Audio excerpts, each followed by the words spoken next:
Vous avez existé dans le ventre de votre grand-mère et cela a même eu un impact sur votre vie actuelle. Je sais, ça peut paraître fou, mais c'est réel, je vous explique tout. Ici vous êtes sur Maggie's Planet, une chaîne sur laquelle on explore les merveilles de l'univers et de l'esprit à travers la science et la philosophie sur TikTok et YouTube. Il faut savoir que les femmes, ou plus largement les personnes qui possèdent un utérus, naissent avec déjà tout le stock d'ovules qu'elles posséderont durant toute leur vie. Effectivement, ce stock d'ovules est créé lorsqu'elles sont encore un fœtus dans le ventre de leur mère. Cela veut dire que lorsque ta grand-mère maternelle était enceinte de ta mère, l'ovule qui est à l'origine de ton existence était lui aussi dans le ventre de ta grand-mère. Mais attendez, car ce n'est que le début, déjà que ce fait est dingue, si je te disais que cette cohabitation, le fait que tu étais un ovule dans le ventre de ta grand-mère, a eu un impact sur ta vie actuelle. En fait, au fur et à mesure de la recherche sur la génétique, nous avons découvert une branche appelée épigénétique. En bref, l'épigénétique nous apprend que l'expression de nos gènes peut être modifiée en temps réel par des facteurs environnementaux.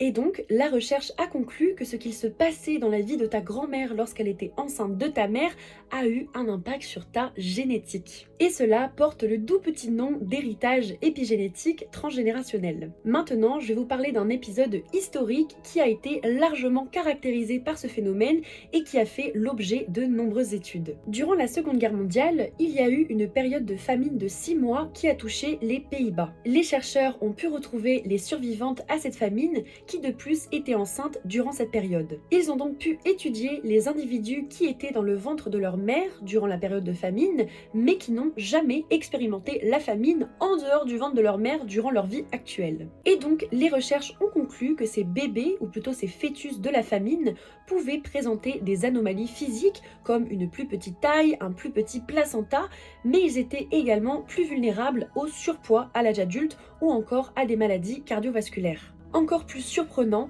l'héritage épigénétique transgénérationnel pouvait être également observé chez les enfants des bébés de la famine, donc les petits-enfants de la grand-mère qui a subi la famine, si vous avez bien suivi. Donc pour résumer, les enfants et les petits-enfants d'une mère qui a subi de la famine subiront génétiquement les conséquences de celle-ci. Comme l'a démontré la théorie de l'évolution, ces changements de métabolisme sont censés être bénéfiques pour la survie de la descendance, mais c'est quand même assez dingue qu'une personne n'ayant jamais expérimenté la famine en garde tout de même une trace dans l'expression de ses gènes. Maintenant, allez tous demander à vos mamies ce qu'il s'est passé lorsqu'elles étaient enceintes de vos mères, peut-être que vous aurez de véritables révélations au sujet de votre vie. Merci beaucoup à Bonnie Goff, docteur en psychologie, qui m'a inspirée pour parler de ce sujet aujourd'hui.